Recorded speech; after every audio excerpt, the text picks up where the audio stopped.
Doctor ইউনূসের সাথে যুদ্ধের ঘোষণা দিল আওয়ামী লীগ। আবারও টানা ৪৮ ঘন্টার কমপ্লিট শাটডাউন ঘোষণা দিল শেখ হাসিনা। সন্ধ্যার পরেই আবারও রণক্ষেত্রে উত্তাল ঢাকার রাজপথ।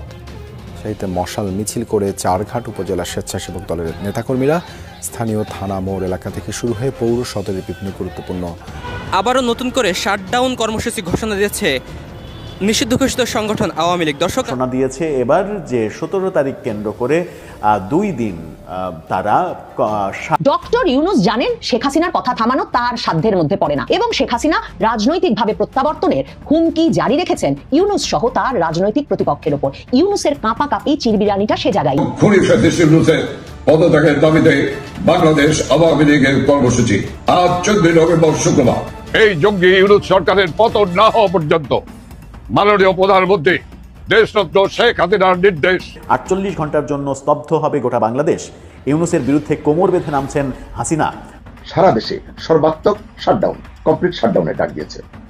এই দুদিনকেই বলা হচ্ছে ইউনূস সরকারের জন্য ডেডলাইন। এই সরকারের পতন এখন সময়ের দাবি। দেশ বাঁচাতে এখনই ইউনূস সরকারের পদত্যাগ চাই।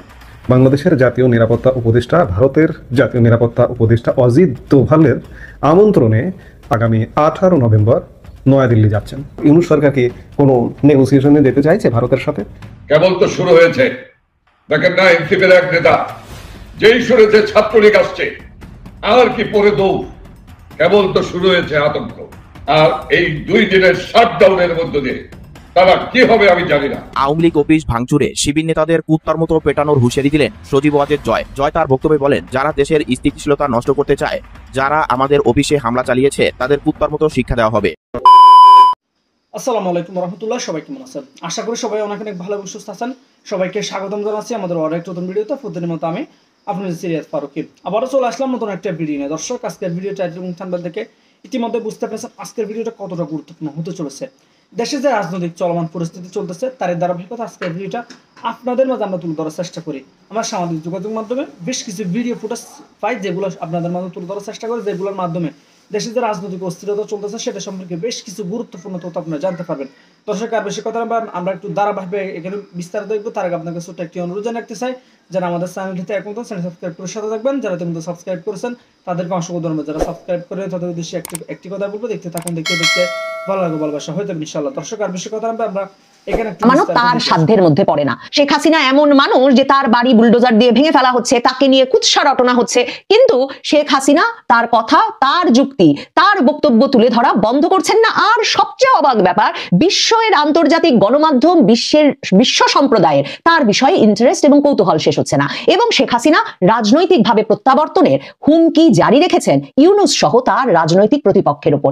ইউনূসের কাঁপাকাঁপি চিরবিরানিটা সে জায়গায়। এখন একেবারে সাম্প্রতিক সময়ে যখন তিনি দেখছেন যে লাগাতার তারা ফ্যাসিস্ট, ১৭ বছরের দুঃশাসন, এসব ন্যারেটিভ বলে যাওয়ার পরেও গণহত্যা, মানে যা যা অভিযোগ আনা দরকার সবকিছু ব্যক্তি শেখ হাসিনার উপরে লেপন করবার চেষ্টার পরেও কিনা এখন এএফপি, বিবিসি, রয়টার্স সহ ভারতের শীর্ষস্থানীয় পত্রিকাগুলো তো বটেই, Hindustan Times, Indian express, Hindu, তারা তো বটেই, সকলে, এমনকি এই দফায় দেখছিলাম গতকালকে বেরিয়েছে দক্ষিণ পূর্ব এশিয়ার অত্যন্ত গুরুত্বপূর্ণ সাউথ চায়না মর্নিং পোস্ট, এই পত্রিকায়ও তার সাক্ষাৎকার বেরিয়েছে। মানে সারা পৃথিবীর সংবাদ মাধ্যম হাসিনা মুখ খোলার আগ্রহ প্রকাশ করেছেন আর তার বিস্তারিত সাক্ষাৎকার প্রকাশ করতে শুরু করেছে। হাসিনার পরবর্তী পরিকল্পনা কি, হাসিনা কিভাবে বাংলাদেশের নির্বাচনে ফিরবেন, হাসিনা কি করে বাংলাদেশের পলিটিক্সে ফিরবেন, আওয়ামী লীগ কবে ফিরবে বলে ভাবছেন। মানে কেউ ভাবছে না শেখ হাসিনা শেষ হয়ে গেছেন। শেখ হাসিনা মানে ইউনূসরা যেমন ভাবতে চেয়েছিলেন এবং ভাবাতে চেয়েছিলেন যে ২০০ বছরেও শেখ হাসিনা বাংলাদেশের মাটিতে ফিরবে না,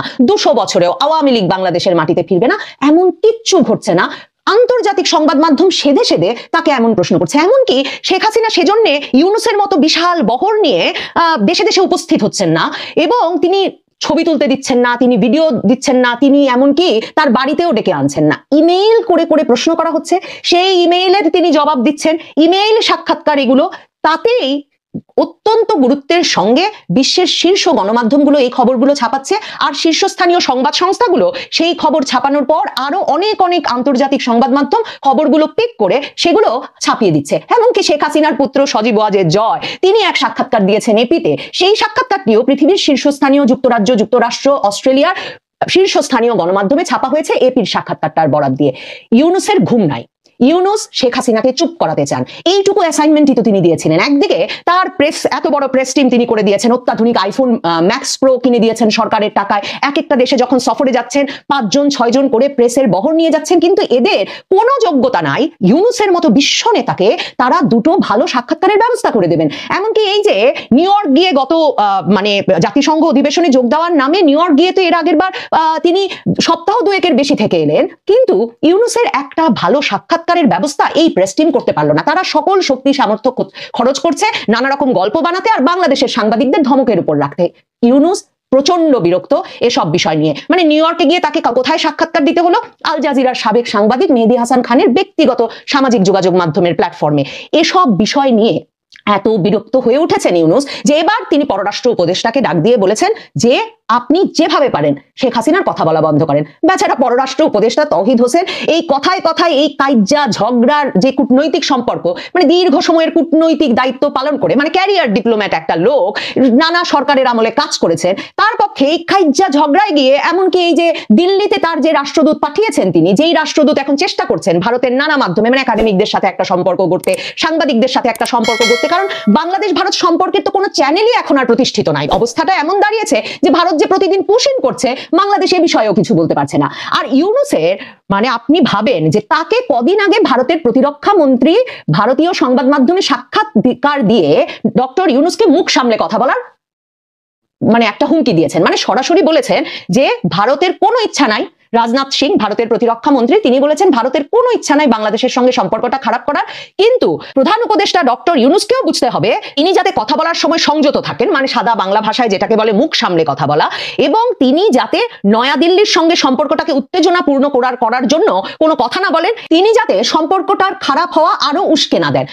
ইউনূস সাহেব পররাষ্ট্র উপদেষ্টাকে ডেকে যখন সর্বোচ্চ ব্যবস্থা নিতে বলবেন যে আপনি আমার পররাষ্ট্রমন্ত্রী, আপনি বা জাতীয় নিরাপত্তা উপদেষ্টা খলিলুর রহমানকে দিয়ে তার বিবৃতি দেওয়ানো উচিত, তার রীতিমতো দিল্লিতে চিঠি পাঠানো উচিত যে বাংলাদেশের সরকার প্রধানকে ভারতের প্রতিরক্ষা মন্ত্রীর এত বড় সাহস হয় কি করে যে মুখ সামলে কথা বলতে বলে।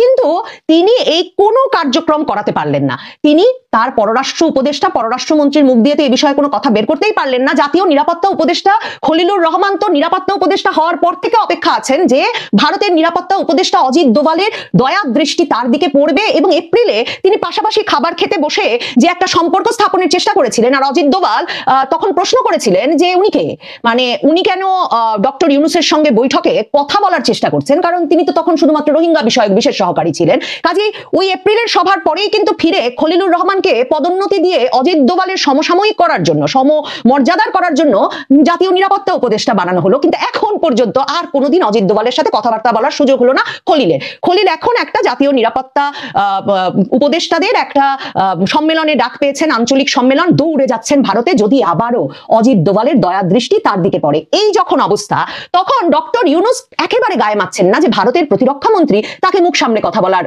হুমকি দিয়েছেন।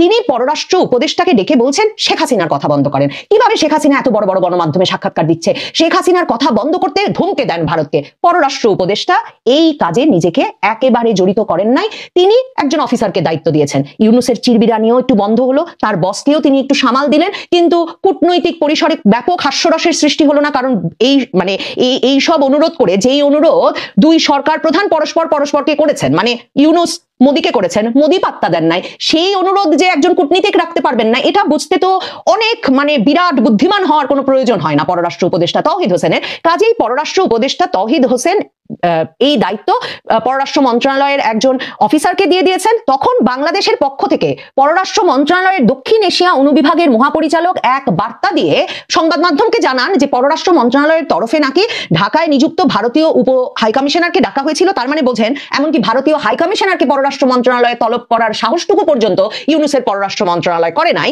এবং সেই উপ হাইকমিশনার পবন বাদেকে ডেকে নাকি পররাষ্ট্র মন্ত্রণালয় বলেছে যে বাংলাদেশে মানবতা বিরোধী অপরাধে বিচারের মুখোমুখি কুখ্যাত পলাতক আসামিকে আশ্রয় দেওয়া এবং তাকে বাংলাদেশ বিরোধী ঘৃণামূলক বক্তব্য ও সন্ত্রাসী কর্মকাণ্ডে উস্কানি দেওয়ার জন্য মঞ্চ করে দেওয়া, এই পদক্ষেপ দুই দেশের মধ্যে গঠনমূলক দ্বিপক্ষীয় সম্পর্ক গড়ে তোলার ক্ষেত্রে সহায়ক নয়। কাজেই ভারতীয় কূটনীতিককে বলা হয়েছে অবিলম্বে শেখ হাসিনার গণমাধ্যমে কথা বলা বন্ধের বিষয়ে তিনি যেন নয়াদিল্লিকে বাংলাদেশের অনুরোধটি জানান। মানে শেষ হয়েছে বাক্য অনুরোধ দিয়ে, আর পররাষ্ট্র মন্ত্রণালয় থেকে সংবাদ মাধ্যমে যে বিবৃতি পাঠানো হয়েছে, মানে বাংলাদেশের সংবাদ মাধ্যমে, সেখানে কিন্তু কুখ্যাত পলাতক আসামি গণহত্যার বিচার মানে কড়া কড়া সব কথা বলে দেওয়া হয়েছে। বুঝতেই পারছেন, উপ হাই কমিশনার এসেছেন, হাই কমিশনার পর্যন্ত আসেন নাই, বা আসার তাকে আমন্ত্রণ জানানোর বা তলব করার সাহসটুকু পর্যন্ত করা হয় নাই, কারণ তাকে তলব করলে দিল্লিতে যে বাংলাদেশের হাই কমিশনার সবে একটু গুছিয়ে বসার চেষ্টা করছেন তার অবস্থা খারাপ হবে, কাজে সেসব চেষ্টা করেন নাই। এই উপ হাই কমিশনার এই কথা যে একটা নোটে লেখা ছাড়া আর কিচ্ছু করবেন না সেটা বাংলাদেশের পররাষ্ট্র মন্ত্রণালয় খুব ভালো করে জানে।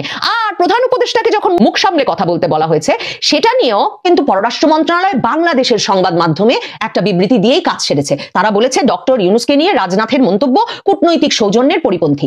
কাজেই ডক্টর ইউনূস জানেন শেখ হাসিনার কথা থামানো তার সাধ্যের মধ্যে পড়ে না। শেখ হাসিনা এমন মানুষ যে তার বাড়ি বুলডোজার দিয়ে ভেঙে ফেলা হচ্ছে, তাকে নিয়ে কুৎসা রটনা হচ্ছে, কিন্তু শেখ হাসিনা তার কথা, তার যুক্তি, তার বক্তব্য তুলে ধরা বন্ধ করছেন না। আর সবচেয়ে অবাক ব্যাপার, বিশ্বের আন্তর্জাতিক গণমাধ্যম, বিশ্ব সম্প্রদায়ের তার বিষয়ে ইন্টারেস্ট এবং কৌতূহল শেষ হচ্ছে না, এবং শেখ হাসিনা রাজনৈতিকভাবে প্রত্যাবর্তনের হুমকি জারি রেখেছেন ইউনূস সহ তার রাজনৈতিক প্রতিপক্ষের উপর।